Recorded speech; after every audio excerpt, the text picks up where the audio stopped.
ദൈവനാമത്തിന് മഹത്വം ഉണ്ടാകട്ടെ. ഒരിക്കൽ കൂടെ എല്ലാവരുടെയും മുമ്പിൽ ദൈവവചനമായി നിൽപ്പാൻ കർത്താവ് തന്ന ഈ അവസരത്തിനായി നന്ദിയോടെ സ്തുതിക്കുന്നു. നമുക്കൊരു വാക്ക് പ്രാർത്ഥിക്കാം. അപ്പായ നല്ല സമയത്തിനെ സ്തുതിക്കുന്നു. നിങ്ങളുടെ വചനം ശക്തിയോടും ബഹുനിശ്ചയത്തോടും ദൈവാത്മാവിൻ്റെ ശക്തിയോടും പുറപ്പെടുന്നതോട് സ്തുതിക്കുന്നു. അങ്ങയുടെ വചനം ക്രിയ ചെയ്യട്ടെ, അങ്ങയുടെ വചനം ബിൽഡപ്പ് ചെയ്യട്ടെ, അങ്ങയുടെ വചനം ഡിസ്ട്രോയ് ചെയ്യട്ടെ. അങ്ങയുടെ വചനം വെളിപ്പാടായി മാറട്ടെ. അപ്പോൾ അങ്ങയുടെ വചനം ഇരുവായത്തുള്ള തലയുള്ള ഏത് വാണിനേക്കാളും മൂർച്ചയേറിയ വചനം ക്രിയ ചെയ്യുന്നതിനെ സ്തുതിക്കുന്നു.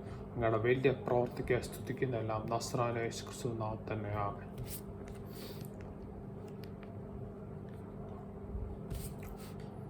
പിന്നെ നമുക്ക് ആദ്യം 73-ാം സങ്കീർത്തനത്തിലെ ഒരു വാക്യം വായിച്ചു തുടങ്ങാം. 73-ാം സങ്കീർത്തനം 26-ാം വാക്യം. എൻ്റെ മാംസവും ഹൃദയവും ക്ഷയിച്ചു പോകുന്നു, ദൈവം എന്നേക്കും എൻ്റെ ഹൃദയത്തിൻ്റെ പാറയും എൻ്റെ ഓഹരിയുമാകുന്നു. എൻ്റെ മാംസവും ഹൃദയവും ക്ഷയിച്ചു പോകുന്നു, ദൈവം എന്നേക്കും എൻ്റെ ഹൃദയത്തിൻ്റെ പാറയും എൻ്റെ ഓഹരിയും ആകുന്നു. അപ്പം ഇവിടെ സങ്കീർത്തനക്കാരൻ ആസാഫ് പറയാണ്, എൻ്റെ മാംസവും ഹൃദയവും ക്ഷയിച്ചു പോയി, പക്ഷേ കർത്താവ് എന്നേക്കും എൻ്റെ ഹൃദയത്തിൻ്റെ പാറയും എൻ്റെ ഓഹരിയുമാകും. നമുക്ക് ആദ്യം ആ വാക്യത്തിൻ്റെ ആദ്യത്തെ ഭാഗത്തിലോട്ടും ശ്രദ്ധ തിരിക്കാം. എൻ്റെ മാംസവും ഹൃദയവും ക്ഷയിച്ചു പോകും. മാംസവും ഹൃദയവും ക്ഷയിച്ചു പോകും. എന്താണത് അർത്ഥമാക്കുന്നത്? എന്താണ് നമുക്ക് അതിൽ നിന്ന് മനസ്സിലാക്കാൻ സാധിക്കുന്നത്? നമുക്ക് വേറൊരു വേദഭാഗം വായിക്കാം. 2 കൊരിന്ത്യർ 4-ാം അധ്യായം 16 മുതൽ 18 വരെയുള്ള വാക്യങ്ങൾ. അതുകൊണ്ട് ഞങ്ങൾ അധൈര്യപ്പെടാതെ ഞങ്ങളുടെ പുറമേയുള്ള മനുഷ്യൻ ക്ഷയിച്ചു പോകുന്നു എങ്കിലും ഞങ്ങളുടെ അകമേയുള്ളവൻ നാൾക്കുനാൾ പുതുക്കം പ്രാപിക്കും. നൊടി നേരത്തേക്കുള്ള ഞങ്ങളുടെ ലഘുവായ കഷ്ടം അത്യന്തം അനവധിയായി തേജസ്സിൻ്റെ നിത്യഘനം ഞങ്ങൾക്ക് കിട്ടുവാൻ ഹേതുവാകും. കാണുന്നതിനെ അല്ല, കാണാത്തതിനെ അത്ര ഞങ്ങൾ നോക്കിക്കൊണ്ടിരിക്കുന്നു. കാണുന്നത് താൽക്കാലികം, കാണാത്തതോ നിത്യം. Price the Lord. അപ്പം ഇത് ഈ വേദഭാഗം ആക്ച്വലി അതിൻ്റെ ആദ്യത്തെ വാക്യം വളരെ വളരെ ഇൻട്രസ്റ്റിംഗ് ആണ്. പൗലോസ് അപ്പോസ്തലൻ പറയുകയാണ്, അതുകൊണ്ട് ഞങ്ങൾ അധൈര്യപ്പെടാതെ ഞങ്ങളുടെ പുറമേയുള്ള മനുഷ്യൻ ക്ഷയിച്ചു പോകുന്നുവെങ്കിലും ഞങ്ങളുടെ അകമേയുള്ളവൻ നാൾക്കുനാൾ പുതുക്കം പ്രാപിക്കും. ഇപ്പം നേരത്തെ നമ്മളുകൊണ്ട് സങ്കീർത്തനക്കാരനെ ആസാഫ് പറയുന്നത് എൻ്റെ മാംസവും ഹൃദയവും ക്ഷയിച്ചു പോകും. പക്ഷേ ഈ പൗലോസ് അപ്പോസ്തലൻ പറയുന്ന അവസ്ഥ അല്പം വ്യത്യാസമാണ്. സ്പെസിഫിക് ആയിട്ട് പറയും, പുറമേയുള്ള മനുഷ്യൻ ക്ഷയിച്ചു പോകുന്നുവെങ്കിലും ഞങ്ങളുടെ അകമേയുള്ളവൻ നാൾക്കുനാൾ പുതുക്കം പ്രാപിക്കും. അടുത്ത വാക്യങ്ങൾ വളരെ ഇൻട്രസ്റ്റിംഗ് ആണ്. ഭയങ്കര ഒരു വിശ്വാസ പ്രഖ്യാപനം നമുക്ക് കാണാൻ സാധിക്കും. നമ്മുടെ നേരത്തേക്കുള്ള കഷ്ടം ഞങ്ങൾക്കൊന്നുമല്ല, ഞങ്ങളുടെ തേജസ്സിൻ്റെ നിത്യകാലം അത്ര വലുതാണ്. ഞങ്ങൾ കാണുന്നതിനെയല്ല, കാണാത്തതിനെ നോക്കിപ്പോകും. വളരെ വളരെ വളരെ വളരെ ഒരു വിശ്വാസ പ്രഖ്യാപനം. പുറമേയുള്ള മനുഷ്യൻ ക്ഷയിച്ചു പോയാലും ഞാൻ അകമേയുള്ള നാൾക്കുനാൾ പുതുക്കം പ്രാപിച്ച് മുന്നോട്ട് പോകുന്നു, അങ്ങനൊക്കെ പറയും. അപ്പം ഇതാണ് നമുക്ക് മനസ്സിലാക്കുന്നത്. അപ്പോൾ ഈ ഒരു അവസ്ഥയല്ല സങ്കീർത്തനക്കാരൻ പറയുന്നത്. കാരണം അദ്ദേഹം പറയുന്നതിൻ്റെ മാംസവും ഹൃദയവും ക്ഷയിച്ചു. ഇവർ പറയുന്നു ഇത് പുറമേയുള്ള മനുഷ്യൻ ക്ഷയിച്ചു പോയാലും അകമേയുള്ളവൻ നാൾക്കുനാൾ പുതുക്കം പ്രാപിക്കും. അടുത്ത വാക്യങ്ങൾ വളരെ അതിൻ്റെ വിശ്വാസ പ്രഖ്യാപനം നമുക്ക് അതിൽ നിന്ന് കാണാൻ സാധിക്കും. അപ്പം ഈ ഒരവസ്ഥ നമ്മൾ കണ്ടു. ഇനിയും പൗലോസ് അപ്പോസ്തലൻ്റെ നമ്മൾ എന്താണ് കണ്ടത്? നമ്മൾ കണ്ടത് ആസാഫ് സങ്കീർത്തനക്കാരൻ പറയുന്ന മാംസവും ഹൃദയവും ക്ഷയിച്ചു പോകും. പൗലോസ് അപ്പോസ്തലൻ്റെ ജീവിതത്തിൽ നിന്ന് ഒരവസ്ഥ കണ്ടു. പുറമേയുള്ള മനുഷ്യൻ, അതായത് മാംസം ക്ഷയിച്ചു പോകുന്നെങ്കിലും അകമേയുള്ളവൻ നാൾക്കുനാൾ പുതുക്കം പ്രാപിക്കും. ഇനി നമുക്ക് പൗലോസ് അപ്പോസ്തലൻ്റെ ജീവിതത്തിൽ നിന്ന് വേറൊരു അവസ്ഥയിലോട്ട് പോകാം. 2 കൊരിന്ത്യർ 7-ാം അധ്യായം 5-ാം വാക്യം. ഞങ്ങൾ മക്കദോന്യയിൽ എത്തിയ ശേഷവും ഞങ്ങളുടെ ജഡത്തിനൊട്ടും സുഖമല്ല, എല്ലാവിധത്തിലും കഷ്ടമത്രേ ഉണ്ടായത്. പുറത്ത് യുദ്ധം, അകത്ത് ഭയം. Oh praise the Lord. ഇവിടെ അവസ്ഥ മാറി. ജഡത്തിനൊട്ടും സുഖമല്ല, എല്ലാവിധത്തിലും കഷ്ടമത്രേ ഉണ്ടായത്. പുറത്ത് യുദ്ധം, അകത്ത് ഭയം. വേറെ ഭാഷ, പുറത്തെ മനുഷ്യനും പ്രശ്നം, അകത്തെ മനുഷ്യനും പ്രശ്നം. ഇത് നമ്മുടെ സങ്കീർത്തനക്കാരൻ പറഞ്ഞ അവസ്ഥയിലോട്ട് ഏതാണ്ട് സിമിലറായിട്ട് വന്നു. മാംസവും ഹൃദയവും ക്ഷയിച്ചു പോകുന്നു, പുറത്ത് യുദ്ധം, അകത്ത് ഭയം. Oh praise the Lord, hallelujah. In fact നമുക്ക് പൗലോസ് അപ്പോസ്തലന്റെ രീതിയിലെ വേറൊരു അവസ്ഥയും കൂടെ നോക്കി മുന്നോട്ട് പോകാം. 2 കൊരിന്ത്യർ 1-ാം അധ്യായം 8-9 വാക്യങ്ങൾ. സഹോദരന്മാരെ, ആസയിൽ ഞങ്ങൾക്കുണ്ടായ കഷ്ടം നിങ്ങൾ അറിയാതിരിപ്പാൻ ഞങ്ങൾക്ക് മനസ്സില്ല. ജീവനോടിരിക്കുമ്പോൾ നിരാശ തോന്നുമാറ് ഞങ്ങൾ ശക്തിക്ക് മീതെ അത്യന്തം ഭാരപ്പെട്ടു. അതെ, ഞങ്ങളിലല്ല, മരിച്ചവരെ ഉയർപ്പിക്കുന്ന ദൈവത്തിൽ തന്നെ ആശ്രയിപ്പാൻ തക്കവണ്ണം ഞങ്ങൾ മരിക്കും എന്ന് ഉള്ളിൽ നിർണയിക്കേണ്ടി വന്നു. ഓ പ്രൈസ് ദി ലോർഡ്, ഹല്ലേലൂയ. ജീവനോടിരിക്കുമ്പോൾ നിരാശ തോന്നുമാറ് ഞങ്ങൾ ശക്തിക്ക് മീതെ അത്യന്തം ഭാരപ്പെട്ടു. ഓ പ്രൈസ് ദി ലോർഡ്. ഇത് വളരെ ഒരു ഇമ്പോർട്ടൻറ്റ് സ്റ്റേറ്റ്മെൻ്റ് ആണ്. ജീവനോടിരിക്കോ നിരാശ തോന്നുമാർ ഞങ്ങൾ ശക്തിക്ക് മീതെ അത്യന്തം ഭാരപ്പെട്ടു. വേറൊരു ഭാഷയിൽ പറഞ്ഞ ഈ കേസിലും പുറത്തെ മനുഷ്യനും അകത്തെ മനുഷ്യനും ക്ഷയിച്ചു പോയൊരവസ്ഥയാണ്. ജീവനോടിരിക്കുമോ എന്ന നിരാശ തോന്നുമാർ ഞങ്ങൾ അത്യന്തം ഭാരപ്പെട്ടു. നമ്മൾ നേരത്തെ കണ്ട അവസ്ഥ കണ്ടു. പുറത്ത് യുദ്ധം, അകത്ത് ഭയം. സങ്കീർത്തനക്കാരൻ പറഞ്ഞ അവസ്ഥ എന്താണ്? എൻ്റെ മാംസവും ഹൃദയവും ക്ഷയിച്ചു പോകുന്നു. ഓ പ്രൈസ് ദി ലോർഡ്, എൻ്റെ മാംസവും ഹൃദയവും ക്ഷയിച്ചു പോകുന്നു. പുറത്ത് യുദ്ധം, അകത്ത് ഭയം. ഈ ഒരു അവസ്ഥയിൽ പൗലോസ് അപ്പോസ്തലൻ പറയുവാണ്, ജീവനോടിരിക്കുമോ എന്ന് നിരാശ തോന്നുമാർ. വേറൊരു ഭാഷ പറഞ്ഞ അകത്തും പ്രശ്നം, പുറത്തും പ്രശ്നം. ഇതാണ് നമ്മൾ കാണുന്ന അവസ്ഥ. ഇതാണ് സങ്കീർത്തനക്കാരൻ പറയുന്ന അവസ്ഥ. എൻ്റെ മാംസവും ഹൃദയവും ക്ഷയിച്ചു പോകുന്നു. പുറത്ത് യുദ്ധം, അകത്ത് ഭയം. ജീവനോടിരിക്കുമെന്ന് നിരാശ തോന്നുമാറുള്ള അവസ്ഥ. ഈ ഒരവസ്ഥയിൽ സങ്കീർത്തനക്കാരൻ എന്ത് പറയും നമുക്ക് നോക്കാം. സങ്കീർത്തനം നമ്മൾ നേരത്തെ വായിച്ച വാക്യം 73-ാം സങ്കീർത്തനം 26-ാം വാക്യം. എൻ്റെ മാംസവും ഹൃദയവും ക്ഷയിച്ചു പോകുന്നു. ദൈവം എന്നേക്കും എൻ്റെ ഹൃദയത്തിൻ്റെ പാറയും എൻ്റെ ഓഹരിയുമാകും. ദൈവം എന്നേക്കും എൻ്റെ ഹൃദയത്തിൻ്റെ പാറയും എൻ്റെ ഓഹരിയും. അപ്പം ഇത് നമുക്ക് കൂടുതൽ എക്സ്പ്ലോർ ചെയ്യാം. അതിനു മുമ്പായിട്ട് പൗലോസ് അപ്പോസ്തലൻ്റെ അവസ്ഥയിൽ എന്ന് വെച്ചാൽ മാംസവും ഹൃദയവും ക്ഷയിച്ചു പോകുന്ന അകത്തെ മനുഷ്യനും പുറത്തെ മനുഷ്യനും പ്രശ്നമുള്ള അവസ്ഥകളിൽ കർത്താവ് എങ്ങനെ പ്രവർത്തിച്ചു എന്ന് നോക്കിയിട്ട് നമുക്ക് ഈ വാക്യത്തിലോട്ട് തിരിച്ചു വരാം. 2 കൊരിന്ത്യർ 7-ാം അധ്യായം 5 മുതൽ 7 വരെയുള്ള വാക്യങ്ങൾ. ഞങ്ങൾ മക്കദോനിയയിൽ എത്തിയ ശേഷവും ഞങ്ങളുടെ ജഡത്തിനൊട്ടും സുഖമല്ല, എല്ലാവിധത്തിലും കഷ്ടമത്രേ ഉണ്ടായത്. പുറത്ത് യുദ്ധം, അകത്ത് ഭയം. എങ്കിലും എളിയവരെ ആശ്വസിപ്പിക്കുന്ന ദൈവം തീത്തോസിൻ്റെ വരവിനാൽ ഞങ്ങളെ ആശ്വസിപ്പിച്ചു. അവൻ്റെ വരവിനാൽ മാത്രമല്ല, അവന് നിങ്ങളെക്കൊണ്ട് ലഭിച്ച ആശ്വാസത്താലും കൂടെ. ഞങ്ങൾ നിങ്ങളുടെ വാഞ്ഛയും നിങ്ങളുടെ വിലാപവും എനിക്കായുള്ള നിങ്ങളുടെ എരിവും ഞങ്ങളോട് അറിയിച്ചതിനാൽ തന്നെ അതുകൊണ്ട് ഞാൻ അധികമായി സന്തോഷിച്ചു. Price the Lord. അപ്പം ഈ ഒരവസ്ഥയിൽ പുറത്ത് യുദ്ധം, അകത്ത് ഭയം എന്ന് പറഞ്ഞ പൗലോസ് അപ്പോസ്തലൻ്റെ അവസ്ഥയിൽ കർത്താവ് തീത്തോസ് എന്ന ദൈവദാസനെ അയച്ചു പൗലോസ് അപ്പോസ്തലനെ ആശ്വസിപ്പിക്കുന്നതാണ് കാണാൻ സാധിക്കും. ദൈവത്തിന് സ്തോത്രം. കർത്താവിൻ്റെ വിശ്വസ്തതയ്ക്കായി നന്ദി പറയും. അതുപോലെ തന്നെ നമ്മൾ നേരത്തെ വായിച്ച ഭാഗം 2 കൊരിന്ത്യർ 1-ാം അധ്യായം 8 മുതൽ 8-9 വാക്യങ്ങൾ നമുക്ക് വായിക്കാം. ആസയിൽ ഞങ്ങൾക്കുണ്ടായ കഷ്ടം നിങ്ങൾ അറിയാതിരിപ്പാൻ ഞങ്ങൾക്ക് മനസ്സില്ല. ജീവനോടിരിക്കുമെന്ന് നിരാശ തോന്നുമാറ് ഞങ്ങൾ ശക്തിക്ക് മീതെ അത്യന്തം ഭാരപ്പെട്ടു. അതെ, ഞങ്ങളിലല്ല, മരിച്ചവരെ ഉയർപ്പിക്കുന്ന ദൈവത്തിൽ തന്നെ ആശ്രയിപ്പാൻ തക്കവണ്ണം ഞങ്ങൾ മരിക്കും എന്ന് ഉള്ളിൽ നിർണയിക്കേണ്ടി വന്നു. ഓ പ്രൈസ് ദി ലോർഡ്. ഈ ഒരവസ്ഥയിലും ജീവനോടിരിക്കുവാൻ നിരാശ തോന്നുവാനുള്ള അവസ്ഥയിൽ, അകത്തെ മനുഷ്യനും പുറത്തെ മനുഷ്യനും കഷ്ടപ്പെടുന്ന അവസ്ഥയിൽ എങ്ങനെയാണ് കർത്താവ് പൗലോസ് അപ്പോസ്തലനെ ആശ്വസിപ്പിച്ച്, അതെ, ഞങ്ങളിലല്ല മരിച്ചവരെ ഉയർപ്പിക്കുന്ന ദൈവത്തിൽ തന്നെ ആശ്രയിപ്പാൻ തക്കവണ്ണം. ആ സമയത്ത് കൂടുതൽ കർത്താവിൽ ആശ്രയിച്ചു വിടുവിക്കപ്പെട്ട് മുന്നോട്ട് വന്നാൽ കാണാൻ സാധിക്കാം. കർത്താവിൻ്റെ വിശ്വസ്തതയ്ക്കായി നന്ദിയോടെ സ്തുതിക്കുന്നു.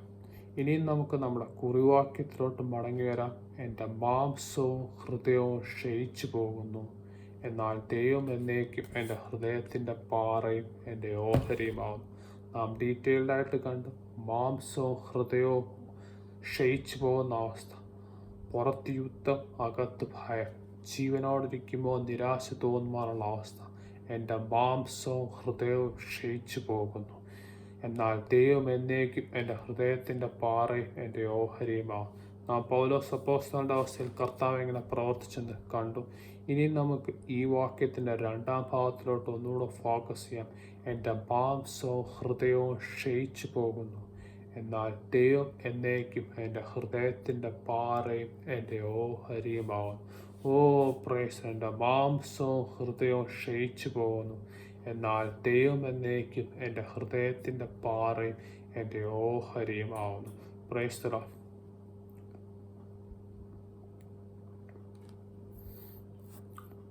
അപ്പം എന്താണ് നമുക്ക് ഈ വാക്യത്തിൻ്റെ രണ്ടാം ഭാഗത്തിൽ നിന്ന് മനസ്സിലാകാൻ സാധിക്കുന്നത്? മാംസവും ഹൃദയവും ക്ഷയിച്ചു പോകുന്നു, എന്നാൽ ദൈവം എന്നേക്കും എൻ്റെ ഹൃദയത്തിൻ്റെ പാറയും എൻ്റെ ഓഹരിയുമാകും. ഇപ്പം ഞാൻ ചിന്തിക്കുകയായിരുന്നു, ഈ വാക്യം ഇങ്ങനെയല്ല പറയുന്നത്. എൻ്റെ മാംസവും ഹൃദയവും ക്ഷയിച്ചു പോകുന്നു, എന്നാൽ ദൈവം എന്നെ ശക്തീകരിച്ചു, ബലപ്പെടുത്തി. ദൈവം എന്നെ ശക്തീകരിക്കുകയും ബലപ്പെടുത്തുകയും ചെയ്തു എന്നല്ല ഈ വാക്യം എഴുതിയിരിക്കുന്നത്. കർത്താവ് നമ്മളെ ശക്തീകരിക്കുകയും ബലപ്പെടുത്തുകയും ചെയ്തില്ലേ? ഓഫ് കോഴ്സ്, അതിന് യാതൊരു സംശയമില്ല. പക്ഷെ ഈ വാക്യം അങ്ങനെയല്ല എഴുതിയേക്കുന്നത്. എൻ്റെ മാംസവും ഹൃദയം ക്ഷയിച്ചു പോകുന്നു, എന്നാൽ കർത്താവിനെ ശക്തീകരിച്ചു എന്നല്ല പറയുന്നത്. പക്ഷെ ഈ വാക്യം പറയുന്നത് ഇങ്ങനെയാണ്: എൻ്റെ മാംസവും ഹൃദയവും ക്ഷയിച്ചു പോകുന്നു, എന്നാൽ ദൈവം എന്നേക്കും എൻ്റെ ഹൃദയത്തിൻ്റെ പാറയും എൻ്റെ ഓഹരിയുമാകുന്നു. എന്താണ് ഹൃദയത്തിൻ്റെ പാറയും എന്ന ഓഹരി എന്ന് നമുക്ക് മനസ്സിലാക്കാൻ സാധിക്കും. എന്താണ് അർത്ഥമാക്കുന്നത് നമുക്ക് മനസ്സിലാക്കാൻ വേണ്ടി അതിന് മുമ്പത്തെ ഒരു വാക്യം കൂടെ വായിക്കാം. 73 സങ്കീർത്തനം 25 വാക്യം: സ്വർഗത്തിൽ എനിക്ക് ആരുള്ളൂ, ഭൂമിയിലും നിന്നെയല്ല ഞാൻ ഒന്നും ആഗ്രഹിക്കുന്നില്ല. ഓ പ്രൈസ് ദി ലോർഡ്. സ്വർഗത്തിൽ എനിക്ക് ആരുള്ളൂ, ഭൂമിയിലും നിന്നെയല്ല ഞാൻ ഒന്നും ആഗ്രഹിക്കുന്നില്ല. എന്താണെന്ന് നമുക്ക് മനസ്സിലാക്കാൻ സാധിക്കും. മാംസവും ഹൃദയവും ക്ഷയിച്ചു പോകുന്ന അവസ്ഥയിൽ, പുറത്ത് യുദ്ധം, അകത്ത് ഭയം എന്നുള്ള അവസ്ഥയിൽ, ജീവനോടിരിക്കുമ്പോൾ നിരാശ തോന്നുമ്പോൾ വരുന്ന അവസ്ഥയിൽ, കർത്താവ് വെറും ശക്തീകരിക്കുന്നവനോ വിടുവിക്കുന്നവനോ ആയതിലും ഉപരിയായിട്ട് സങ്കീർത്തനക്കാരൻ ആസാഫിന് കർത്താവ് തന്നെ അദ്ദേഹത്തിൻ്റെ പാറയും ഓഹരിയുമായി മാറി. ഓ പ്രൈസ് ദി ലോർഡ്. കർത്താവ് സംരക്ഷിക്കുന്നവനേക്കാളും കർത്താവ് ഓഹരി നൽകുന്നവനേക്കാളും ഈ ഒരവസ്ഥയിൽ കർത്താവ് തന്നെ അദ്ദേഹത്തിൻ്റെ ഓഹരിയും അദ്ദേഹത്തിൻ്റെ ഹൃദയത്തിൻ്റെ പാറയുമായി മാറി. ഓ പ്രൈസ് ദി ലോർഡ്. അതാണ് നമുക്ക് ഈ വാക്യങ്ങളിൽ കാണാൻ സാധിക്കുന്നത്. സ്വർഗത്തിൽ എനിക്ക് ആരുള്ളൂ, ഭൂമിയിലും നിന്നെയല്ല ഞാൻ ഒന്നും ആഗ്രഹിക്കുന്നില്ല. മാംസവും ഹൃദയം ക്ഷയിച്ചു പോകുന്ന അവസ്ഥയിൽ കർത്താവ് സംരക്ഷിക്കുന്നവനോ അനുഗ്രഹിക്കുന്നവനോ വിടുവിക്കുന്നവനോ ആയതിലും ഉപരിയായിട്ട് കർത്താവ് തന്നെ സംരക്ഷണമായി മാറി, കർത്താവ് തന്നെ പാറയായി മാറി, കർത്താവ് തന്നെ ഓഹരിയായി മാറുന്നൊരവസ്ഥയാണ് കാണാൻ സാധിക്കുന്നത്. ഓ പ്രൈസ് ദി ലോർഡ്. ആ ഒരവസ്ഥയിൽ കർത്താവിനെ പറ്റിയുള്ള വെളിപ്പാട് ആ സങ്കീർത്തനക്കാരൻ ആസാഫിൻ്റെ മാറുന്നത് കാണാൻ സാധിക്കും. വിടുവിക്കുന്നവനേക്കാൾ, സംരക്ഷിക്കുന്നവനേക്കാൾ, അനുഗ്രഹിക്കുന്നവനേക്കാൾ കർത്താവ് തന്നെ ഓഹരിയും കർത്താവ് തന്നെ പാറയുമായി മാറുന്ന കാണാൻ സാധിക്കും. എൻ്റെ മാംസവും എൻ്റെ ഹൃദയവും ക്ഷയിച്ചു പോകുന്നു, എന്നാൽ ദൈവം എന്നേക്കും എൻ്റെ ഹൃദയത്തിൻ്റെ പാറയും എൻ്റെ ഓഹരിയുമാകുന്നു. Price the Lord. എൻ്റെ മാംസവും എൻ്റെ ഹൃദയവും ക്ഷയിച്ചു പോകുന്നു, എന്നാൽ ദൈവം എന്നേക്കും എൻ്റെ ഹൃദയത്തിൻ്റെ പാറയും എൻ്റെ ഓഹരിയുമായി മാറും. Price the Lord. മാംസവും ഹൃദയവും ക്ഷയിച്ചു പോയി, പുറത്ത് യുദ്ധം, അകത്ത് ഭയമായി, ജീവനോടിരിക്കുമ്പോൾ നിരാശ തോന്നുമാറുന്ന അവസ്ഥ. പക്ഷേ ആ ഒരവസ്ഥയിൽ കർത്താവിനെ പറ്റിയുള്ള വെളിപ്പാട് സങ്കീർത്തനക്കാരൻ ആസാഫിൻ്റെ മാറി അനുഗ്രഹിക്കുന്നവനേക്കാളും, വിടുവിക്കുന്നവനേക്കാളും, സംരക്ഷിക്കുന്നവനേക്കാളും, കർത്താവോഹരി നൽകുന്നവനേക്കാളും കർത്താവ് തന്നെ ഹൃദയത്തിൻ്റെ പാറയും എൻ്റെ ഓഹരിയുമാവുന്നു. എൻ്റെ മാംസവും എൻ്റെ ഹൃദയവും ക്ഷയിച്ചു പോകുന്നു, എന്നാൽ ദൈവം എന്നേക്കും എൻ്റെ ഹൃദയത്തിൻ്റെ പാറയും എൻ്റെ ഓഹരിയുമായി മാറും. നമുക്കങ്ങനെ പറയാൻ സാധിക്കുമോ? നമുക്കങ്ങനെ പറയാൻ സാധിക്കുമോ? എൻ്റെ കർത്താവ് എൻ്റെ ഹൃദയത്തിൻ്റെ പാറയും എൻ്റെ ഓഹരിയുമാണ്, എൻ്റെ കർത്താവാണ് എൻ്റെ അനുഗ്രഹം എന്ന് നമുക്ക് പറയാൻ സാധിക്കുമോ? ഇത് നമുക്ക് കുറച്ചുകൂടെ കൂടുതൽ മനസ്സിലാക്കാൻ വേണ്ടി നമുക്ക് വേറൊരു വേദഭാഗം നമുക്ക് വായിക്കാം. ഉൽപ്പത്തി പുസ്തകം 15-ാം അധ്യായം 1-ാം വാക്യം. അതിൻ്റെ ശേഷം അബ്രാമിന് ദർശനത്തിൽ യഹോവയുടെ അരുളപ്പാടുണ്ടായതെന്തെന്നാൽ, അബ്രാമെ ഭയപ്പെടേണ്ട, ഞാൻ നിന്റെ പരിചയം നിന്റെ അതിമഹത്തായ പ്രതിഫലവുമാവും. Praise the Lord. ഹല്ലേലൂയ. അബ്രാമെ ഭയപ്പെടേണ്ട, ഞാൻ നിന്റെ പരിചയം നിന്റെ അതിമഹത്തായ പ്രതിഫലവുമാവും. നമുക്കൊരു ചോദ്യം ചോദിക്കാം, അബ്രഹാമിനെ കർത്താവ് അനുഗ്രഹിച്ചില്ല? തീർച്ചയായും വളരെ ഭയങ്കരമായിട്ട് അനുഗ്രഹിച്ചു. നമ്മളും ആ അനുഗ്രഹം അനുഭവിക്കുന്നു. പക്ഷെ ഇവിടെ പറയുന്നു, ഞാൻ നിന്നെ അനുഗ്രഹിക്കുന്നവരേക്കാൾ. വേറെ വാക്യങ്ങൾ കാണാൻ സാധിക്കുക, നീ അങ്ങോട്ടും ഇങ്ങോട്ടും നടക്കാൻ ഈ ദേശം നിനക്ക് അവകാശത്തെ എല്ലാം തന്നു. പക്ഷെ അതിലൊക്കെ മുമ്പായിട്ടാണെന്ന് എനിക്ക് മനസ്സിലാകും. കർത്താവ് പറഞ്ഞ ഈ വാക്യമാണ്, ഞാൻ നിന്റെ പരിചയം നിന്റെ അതിമഹത്വമായ പ്രതിഫലവുമാണ്. Praise the Lord. ഞാൻ നിന്റെ പരിചയം നിന്റെ അതിമഹത്തായ പ്രതിഫലം. യെസ്, കർത്താവ് അനുഗ്രഹിച്ചില്ല, കർത്താവ് അതിഭയങ്കരമായിട്ട് അനുഗ്രഹിച്ചു കാണാം. പക്ഷെ അതിലൊക്കെ ഉപരിയായിട്ട് അബ്രഹാമിനോട് ദൈവം കൊടുത്ത അരുളപ്പാടിതാണ്, ഞാൻ നിന്നെ അനുഗ്രഹിക്കുന്നവനേക്കാളും, ഞാൻ നിന്നെ സംരക്ഷിക്കുന്നവനേക്കാൾ ഞാനാകുന്നു നിന്റെ പരിചയം, ഞാനാകുന്നു നിന്റെ പ്രതിഫലം. Price the Lord. ഞാനാകുന്നു നിന്റെ പരിചയം, ഞാനാകുന്നു നിന്റെ അതിമഹത്തായ പ്രതിഫലം. ഇതേ രീതിയിലാണ് ആസാഫും പറഞ്ഞത്. മാംസവും ഹൃദയവും ക്ഷയിച്ചു പോകുന്ന അവസ്ഥ, പുറത്ത് യുദ്ധം, അകത്ത് ഭയം, ജീവനോടൊരിക്കലും നിരാശ എന്ന ആ ഒരവസ്ഥയിൽ ആ വെളിപ്പാട് മാറി അനുഗ്രഹിക്കുന്നവനേക്കാളും വിടുവിക്കുന്നവനേക്കാളുമായി കർത്താവ് തന്നെ തൻ്റെ ഹൃദയത്തിൻ്റെ പാറയും തൻ്റെ ഓഹരിയുമായി മാറി. കർത്താവോടെ പറഞ്ഞു, ഞാൻ നിന്റെ പരിചയം നിന്റെ അതിമഹത്വമായ പ്രതിഫലവുമാണ്. കർത്താവ് നമ്മുടെ പ്രതിഫലമായി മാറിയിട്ടുണ്ടോ? കർത്താവ് നമ്മുടെ ഓഹരിയായി മാറിയിട്ടുണ്ടോ? ഞാൻ നിന്റെ പരിചയം നിന്റെ അതിമഹത്വമായ പ്രതിഫലവുമാകുന്നു. പലപ്പോഴും നമ്മൾ പറയാറുണ്ട്, എന്നെ കർത്താവ് അനുഗ്രഹിച്ചു, ഞാൻ ഇത്രയുള്ളതിന് കർത്താവ് എന്നെ അനുഗ്രഹിച്ചു, കർത്താവിനെ വിടുവിച്ചു, കർത്താവിനെ സംരക്ഷിച്ചു. All price the Lord. കർത്താവിൻ്റെ വിശ്വസിക്കാൻ ശ്രദ്ധിക്കുന്നു. പക്ഷെ അതിലും ഉപരിയായിട്ട് കർത്താവ് നമ്മുടെ അനുഗ്രഹമായി മാറിയിട്ടുണ്ടോ? കർത്താവ് നമ്മുടെ പ്രതിഫലമായി മാറിയിട്ടുണ്ടോ? കർത്താവ് നമ്മുടെ പരിചയമായി മാറിയിട്ടുണ്ടോ? കർത്താവ് നമ്മുടെ എല്ലാമായി മാറിയിട്ടുണ്ടോ? അതാണ് നമ്മൾ കർത്താവ് നമ്മളോട് ചോദിക്കുന്ന ചോദ്യം. ഞാൻ നിന്റെ പരിചയം നിന്റെ അതിമഹത്വമായ പ്രതിഫലമാണ്. ആ ഒരു വെളിപ്പാട് നമുക്ക് ഉണ്ടായിട്ടുണ്ടോ? എൻ്റെ മാംസവും എൻ്റെ ഹൃദയവും ക്ഷയിച്ചു പോകുന്നു, എന്നാൽ ദൈവം എൻ്റെ ഹൃദയത്തിൻ്റെ പാറയും എൻ്റെ ഓഹരിയുമാകും. കർത്താവ് നമ്മുടെ ഓഹരിയായി മാറിയിട്ടുണ്ടോ? Praise the Lord. ഇത് മനസ്സിലാക്കാൻ നമുക്ക് മനസ്സിലാക്കാൻ ഒന്നുകൂടെ ഡീപ്പായിട്ട് പോകാനും നമുക്ക് വേറൊരു വേദഭാഗങ്ങൾ വായിക്കാം. സംഖ്യ പുസ്തകം 18-ാം അധ്യായം 20-ാം വാക്യം. യഹോവ പിന്നെ അഹ്റോനോട്, നിനക്ക് അവരുടെ ഭൂമിയിൽ ഒരു അവകാശവും ഉണ്ടാകരുത്, അവരുടെ ഇടയിൽ നിനക്കൊരു ഓഹരിയും അരുത്. ഇസ്രായേൽ മക്കളുടെ ഇടയിൽ ഞാൻ തന്നെ നിന്റെ ഓഹരിയും അവകാശവുമാകുന്നു എന്നരുളി ചെയ്തു. Price the Lord.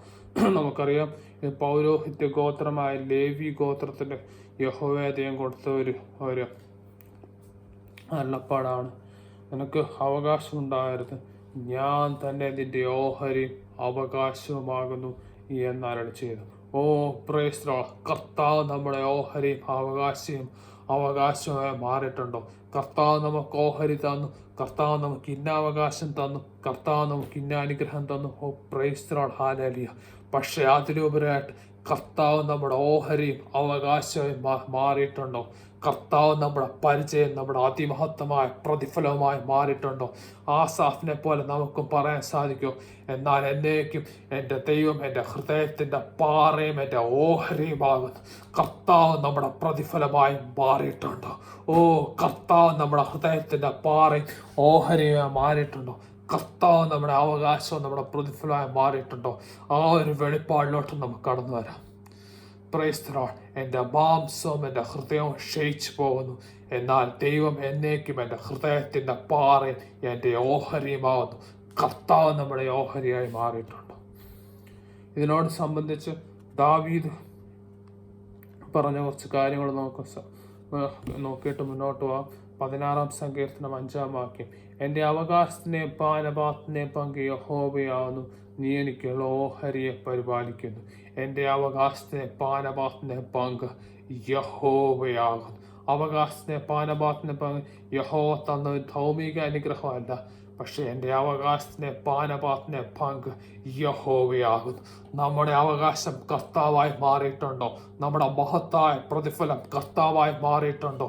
ആസാഫിനെ പോലെ നമുക്ക് പറയാൻ സാധിക്കും, എൻ്റെ മാംസവും എൻ്റെ ഹൃദയം ക്ഷയിച്ചു പോകുന്നു, എന്നാൽ ദൈവം എന്നേക്കും എൻ്റെ ഹൃദയത്തിൻ്റെ പാറയും എൻ്റെ ഓഹരിയുമാകുന്നു.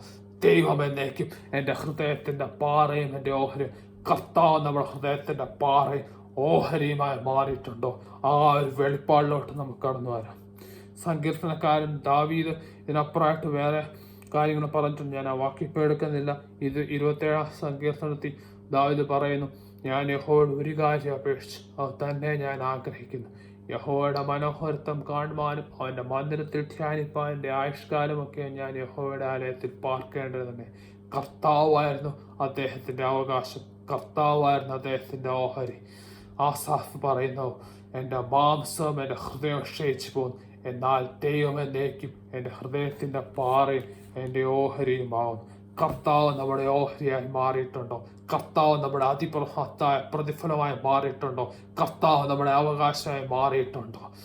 ആ ഒരു വെളിപ്പാടിലോട്ട് നാം കടന്നു വരാം. അനുഗ്രഹിക്കുന്നവനേക്കാളും വിട്ടുവിക്കുന്നവനേക്കാളും സഹായിക്കുന്നവനേക്കാളും സംരക്ഷിക്കുന്നവനേക്കാളും ഓഹരി നൽകുന്നവനേക്കാളും അവകാശം കർത്താവ് നമ്മുടെ ഓഹരി അവകാശമായി മാറിയിട്ടുണ്ടോ? എൻ്റെ മാംസവും എൻ്റെ ഹൃദയവും ക്ഷയിച്ചു പോകുന്നു, എന്നാൽ ദൈവം എന്നേക്കും എൻ്റെ ഹൃദയത്തിൻ്റെ പാറ എൻ്റെ ഓഹരിയുമായി മാറും. കർത്താവ് നമ്മുടെ പ്രതിഫലമായി മാറട്ടെ. കർത്താവ് നമ്മുടെ ഓഹരിയായി മാറട്ടെ.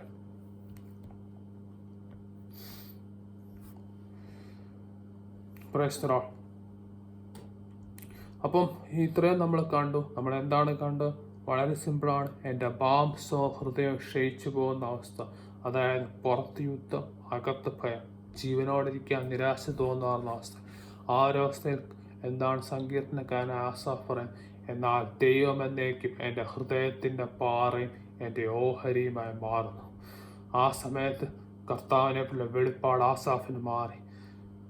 ഓഹരി നൽകുന്നവനേക്കാളും സംരക്ഷിക്കുന്നവനേക്കാളും കർത്താവ് തന്നെ അദ്ദേഹത്തിൻ്റെ ഹൃദയത്തിൻ്റെ പാറയും ഓഹരിയായി മാറി. കർത്താവ് നമ്മുടെ പ്രതിഫലമായി മാറിയിട്ടുണ്ടോ? കർത്താവ് നമ്മുടെ അതിമഹത്തായ പ്രതിഫലം അവകാശമായി മാറിയിട്ടുണ്ടോ? ആ ഒരു വെളിപ്പാടിലോട്ട് നമുക്ക് കടന്നു വരാം. അപ്പോൾ ഒരു കാര്യം നമുക്ക് ഇനിയും ധ്യാനിക്കാം. കർത്താവ് നമ്മുടെ ഓഹരിയോ, കർത്താവ് നമ്മുടെ അവകാശമോ, കർത്താവ് നമ്മുടെ പ്രതിഫലമായി മാറുമ്പോൾ എന്താണ് സംഭവിക്കുന്നത്? നമ്മൾ കണ്ടു, മാംസവും ഹൃദയവും ക്ഷയിച്ചു പോകുന്ന അവസ്ഥയിൽ ആസാഫിന് അങ്ങനെയായി. കർത്താവ് തന്നെ അദ്ദേഹത്തിൻ്റെ അവകാശമായി മാറി, കർത്താവ് തന്നെ അദ്ദേഹത്തിൻ്റെ ഓഹരിയായി മാറി. അബ്രഹാമിനോട് പറഞ്ഞ് നമുക്ക് കേട്ടു, ഞാൻ തന്നെ അതിൻ്റെ അതിമഹത്വമായ പ്രതിഫലമാകുന്നു. ദാവീദിൻ്റെ പറഞ്ഞതെല്ലാം നമ്മൾ ധ്യാനിച്ചു. അപ്പം ഇങ്ങനെ കർത്താവ് തന്നെ നമ്മുടെ അവകാശവും ഓഹരിയും പ്രതിഫലവുമായി മാറുമ്പോൾ എന്താണ് സംഭവിക്കുന്നത്? നമുക്കൊരു വാക്യം, പൗലോസ് അപ്പോസ്തലന്റെ വാക്കുകൾ നമുക്ക് ശ്രദ്ധിക്കാം. ഫിലിപ്പിയർക്ക് എഴുതിയ ലേഖനം 3-ാം അധ്യായം 7-8 വാക്യങ്ങൾ. എങ്കിലും എനിക്ക് ലാഭമായിരുന്നൊക്കെ ഞാൻ ക്രിസ്തു നിമിത്തം ഛേദമെന്ന് എണ്ണിയിരിക്കുന്നു. അത്രയുമല്ല, എൻ്റെ കർത്താവായ ക്രിസ്തുയേശുവിനെ കുറിച്ചുള്ള പരിജ്ഞാനത്തിൻ്റെ ശ്രേഷ്ഠത നിമിത്തം ഞാൻ ഇപ്പോഴും എല്ലാം ഛേദമെന്നെണ്ണും. ഓ പ്രൈസ്തലോട്, എത്ര മഹത്വകരമായ വാക്യങ്ങൾ! ലാഭമായതൊക്കെയും ഞാൻ ക്രിസ്തു നിമിത്തം ഛേദമെന്നെണ്ണിയിരിക്കുന്നു. ക്രിസ്തുയേശുവിനെ കുറിച്ചുള്ള പരിജ്ഞാനത്തിൻ്റെ ശ്രേഷ്ഠത നിമിത്തം ഞാൻ ഇപ്പോഴും എല്ലാം ഛേദമെന്നെണ്ണും. ഓ പ്രൈസ്തലോട്, ഹല്ലേലൂയ. ക്രിസ്തുയേശുവിനെ കുറിച്ചുള്ള പരിജ്ഞാന നിമിത്തം എല്ലാം ഛേദമെന്നെണ്ണും. ഓ പ്രൈസ് ദി ലോർഡ്, ഹല്ലേലൂയ. ക്രിസ്തുയേശുവിനെ കുറിച്ചുള്ള പരിജ്ഞാന നിമിത്തം എല്ലാം ഛേദമെന്ന് വേറൊരു ഭാഷയിൽ പറഞ്ഞാൽ കർത്താവ് തന്നെ അവകാശവും പ്രതിഫലമായി മാറിയപ്പോൾ ആ പരിജ്ഞാന നിമിത്തം ബാക്കിയുള്ളതെല്ലാം ഛേദമായിപ്പോയി. Oh praise the Lord, hallelujah. Praise the Lord, hallelujah. വേറൊരു ഭാഷയിൽ പറഞ്ഞാൽ കർത്താവ് തന്നെ അദ്ദേഹത്തിൻ്റെ അവകാശവും പ്രതിഫലവും ആയി മാറിയപ്പോൾ ബാക്കിയുള്ളതെല്ലാം ആ പരിജ്ഞാനത്തിൻ്റെ ശ്രേഷ്ഠത നിമിത്തം ഛേദമായിപ്പോയി. ബാക്കിയുള്ളതെല്ലാം ഗുണമായിരിക്കാം, ദോഷമായിരിക്കാം, ഉയർച്ചയായിരിക്കാം, താഴ്ചയായിരിക്കാം. പക്ഷെ ക്രിസ്തുയേശുവിൻ്റെ പരിജ്ഞാന നിമിത്തം ബാക്കിയെല്ലാം ഛേദമായിപ്പോയി. കർത്താവ് തന്നെ നമ്മുടെ പ്രതിഫലവും അവകാശമായി മാറുമ്പോൾ ബാക്കിയെല്ലാം ഛേദമായി പോകും. കാരണം ക്രിസ്തുയേശുവിൻ്റെ പരിജ്ഞാന നിമിത്തം എല്ലാം ഛേദമെന്ന് എണ്ണിയിരിക്കുന്നു എന്ന് അപ്പോസ്തലനായ പൗലോസ് പറയും. പലപ്പോഴും അനേകർ പറയാറുണ്ട്, കർത്താവിൻ്റെ ഇത് നൽകി അത് നൽകി അനുഗ്രഹിച്ച് പ്രൈസ് ദി ലോർഡ് കർത്താവിൻ്റെ വിശ്വസ്തതയ്ക്ക് സ്തുതിക്കുന്നു, അവൻ്റെ വിശ്വസ്തതയ്ക്കോ ഭംഗം വരിക എന്ന വചനം പറയും. പക്ഷെ കർത്താവ് തന്നെ നമ്മുടെ പ്രതിഫലമായി മാറിയിട്ടുണ്ട്. കർത്താവ് തന്നെ നമ്മളെ അനുഗ്രഹിക്കുന്നതിനേക്കാൾ കർത്താവ് നമ്മുടെ ഓഹരിയായി മാറിയിട്ടുണ്ടോ? കർത്താവ് തന്നെ നമ്മുടെ അവകാശമായി മാറിയിട്ടുണ്ട്. അങ്ങനെയാകുമ്പോൾ ക്രിസ്തുയേശുവിൻ്റെ പരിജ്ഞാന നിമിത്തം ബാക്കിയെല്ലാം ഛേദമായി പോകും. കാരണം കർത്താവിൻ്റെ ആ പരിജ്ഞാനം അത്ര ശ്രേഷ്ഠതയുള്ളതാണ്. കർത്താവ് തന്നെ നമ്മുടെ പ്രതിഫലവും അവകാശമായി മാറുമ്പോൾ ആ ക്രിസ്തുയേശുവിനുള്ള പരിജ്ഞാന നിമിത്തം ബാക്കിയെല്ലാം ഛേദമായി പോകും. കർത്താവിൻ്റെ വിശ്വസ്തതയ്ക്കായി നന്ദിയോടെ സ്തുതിക്കുന്നു. എൻ്റെ മാംസവും എൻ്റെ ഹൃദയവും ക്ഷയിച്ചു പോകുന്നു, എന്നാൽ ദൈവം എന്നേക്കും എൻ്റെ ഹൃദയത്തിൻ്റെ പാറയും എൻ്റെ ഓഹരിയുമാകുന്നു. കർത്താവ് നമ്മുടെ ഓഹരിയായി മാറിയിട്ടുണ്ടോ? കർത്താവ് നമ്മുടെ പ്രതിഫലമായി മാറിയിട്ടുണ്ടോ? അങ്ങനെ സംഭവിക്കുമ്പോൾ ആ ക്രിസ്തുയേശുവിനുള്ള പരിജ്ഞാന നിമിത്തം ബാക്കിയെല്ലാം ഛേദമായി പോകും. ദൈവത്തിന് സ്തോത്രം. നമ്മൾ ബന്ധപ്പെട്ട് ഒരു വാക്യം കൂടെ വായിച്ചിട്ട് നമുക്ക് മുന്നോട്ട് പോകാം. യെരമ്യാ പ്രവചനം 9-ാം അധ്യായം 23-ഉം 24-ഉം വാക്യം. യഹോവ ഇപ്രകാരം അരുളി ചെയ്യുന്നു, ജ്ഞാനി തൻ്റെ ജ്ഞാനത്തിൽ പ്രശംസിക്കരുത്, ബലവാൻ തൻ്റെ ബലത്തിൽ പ്രശംസിക്കരുത്, ധനവാൻ തൻ്റെ ധനത്തിലും പ്രശംസിക്കരുത്. പ്രശംസിക്കുന്നവനോ യഹോവയായ ഞാൻ ഭൂമിയിൽ ദയയും ന്യായവും നീതിയും പ്രവർത്തിക്കുന്നു എന്നിങ്ങനെ എന്നെ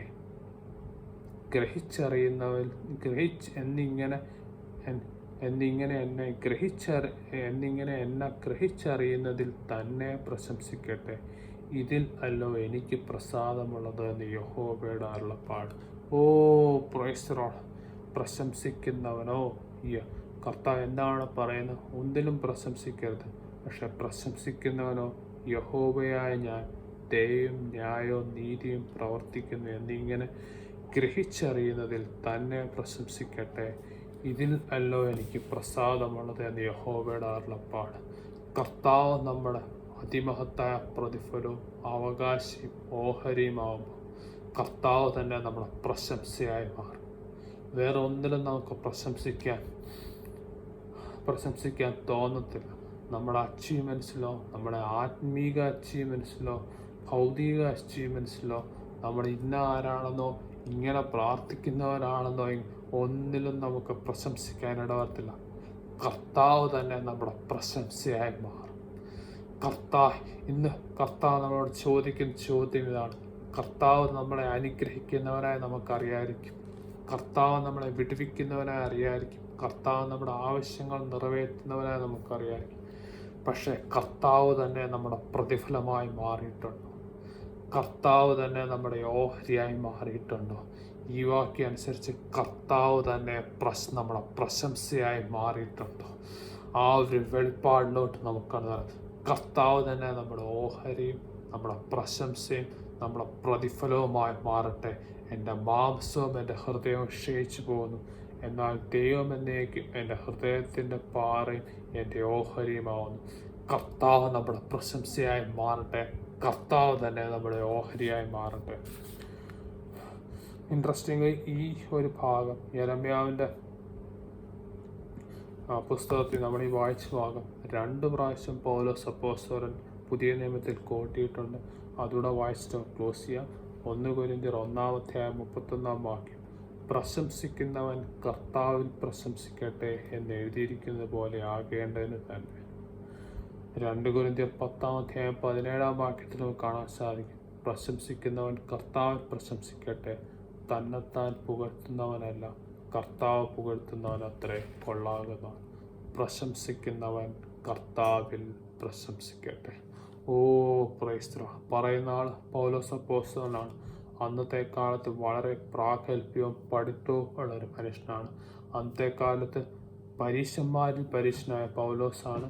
അദ്ദേഹം പരീശന്മാർക്ക് ആ സൊസൈറ്റിയിൽ വളരെയധികം ഇൻഫ്ലുവൻസും പവറും ഉണ്ടായിരുന്നൊരു കാലമായിരുന്നു. ഗമാലിയേലിൻ്റെ കീഴെ പഠിച്ച റോമൻ പൗരനായ പരീശനായ പൗലോസിന് ലോകത്തിൽ വളരെ ഉണ്ടായിരുന്നു പ്രശംസിപ്പാൻ. പക്ഷെ അദ്ദേഹത്തിൻ്റെ പ്രശംസ കർത്താവിലായിരുന്നു. Price the Lord. എൻ്റെ മാംസവും എൻ്റെ ഹൃദയവും ക്ഷയിച്ചു പോകുന്നു, എന്നാൽ ദൈവം എന്നേക്കും എൻ്റെ ഹൃദയത്തിൻ്റെ പാറയും എൻ്റെ ഓഹരിയുമാവുന്നു. കർത്താവ് നമ്മുടെ ഓഹരിയായി മാറിയിട്ടുണ്ടോ? കർത്താവ് നമ്മുടെ പ്രതിഫലമായി മാറിയിട്ടുണ്ടോ? കർത്താവ് നമ്മളെ അനുഗ്രഹിക്കുന്നതിനേക്കാളും കർത്താവ് തന്നെ നമ്മുടെ അനുഗ്രഹമായി മാറിയിട്ടുണ്ടോ? കർത്താവ് തന്നെ നമ്മുടെ പ്രശംസയായി മാറിയിട്ടുണ്ടോ? പ്രശംസിക്കുന്നവൻ കർത്താവിൽ പ്രശംസിക്കട്ടെ. കർത്താവ് നമ്മുടെ പ്രശംസയോഹരി പ്രതിഫലമായി മാറുവാണെങ്കിൽ ബാക്കിയുള്ള എല്ലാ കാര്യങ്ങളും അതുമായിട്ട് കമ്പയർ ചെയ്യുമ്പോൾ ഛേദമായിപ്പോൾ, അതുമായിട്ട് കമ്പയർ ചെയ്യുമ്പോൾ ഒരു ഇമ്പോർട്ടൻസും ഇല്ലാതായിപ്പോൾ. കാരണം കർത്താവിലുള്ള പ്രശംസ, കർത്താവിൻ്റെ പരിജ്ഞാനത്തിൻ്റെ ശ്രേഷ്ഠത അത്ര വലുതാണ്. ഇന്ന് കർത്താവ് നമ്മളോട് ചോദിക്കുന്ന ചോദ്യം ഇത് മാത്രമാണ്. അനുഗ്രഹിക്കുന്നവനായ കർത്താവ് നമുക്കറിയായിരിക്കും, പ്രതിഫലം നൽകുന്നവനായി അറിയായിരിക്കും, ആവശ്യം നിറവേറ്റുന്നവനായി അറിയായിരിക്കും. പക്ഷെ കർത്താവ് തന്നെ നമ്മുടെ ഓഹരിയും പ്രതിഫലവും പ്രശംസയായി മാറിയിട്ടുണ്ടോ? പലപ്പോഴും മനുഷ്യരുടെ സാക്ഷ്യങ്ങൾ ഇവിടുത്തെ അനുഗ്രഹത്തിലോ ഇത് കിട്ടിയോ അത് കിട്ടിയോ നിൽക്കുന്നു. പക്ഷെ സഹോദരി, കർത്താവ് തന്നെ നിന്റെ അനുഗ്രഹമായി മാറിയിട്ടുണ്ടോ? കർത്താവ് തന്നെ നിന്റെ പ്രതിഫലമായി മാറിയിട്ടുണ്ടോ? കർത്താവ് തന്നെ നിന്റെ പ്രശംസയായി മാറിയിട്ടുണ്ടോ?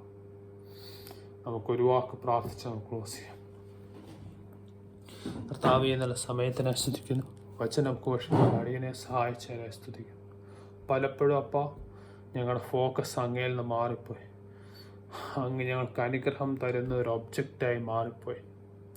പലപ്പോഴും ഞങ്ങൾ അനുഗ്രഹത്തിൽ പ്രശംസിക്കുന്നു, ബാക്കിയുള്ളതിലെല്ലാം പ്രതിഫലം വേണമെന്നുള്ളൂ. പക്ഷെ പലപ്പോഴും അങ്ങ് തന്നെ ഞങ്ങളുടെ മഹത്തായ പ്രതിഫലമെന്നും അങ്ങ് തന്നെ ഞങ്ങളുടെ ഓഹരിയും പലപ്പോഴും നമ്മൾ മറന്നു പോകുന്നു. ഞങ്ങളോട് ക്ഷമിക്കാറാണെ അങ്ങ് തന്നെ ഞങ്ങളുടെ ഓഹരിയായി മാറട്ടെ. അങ്ങ് തന്നെ ഞങ്ങളുടെ പ്രതിഫലമായി മാറട്ടെ.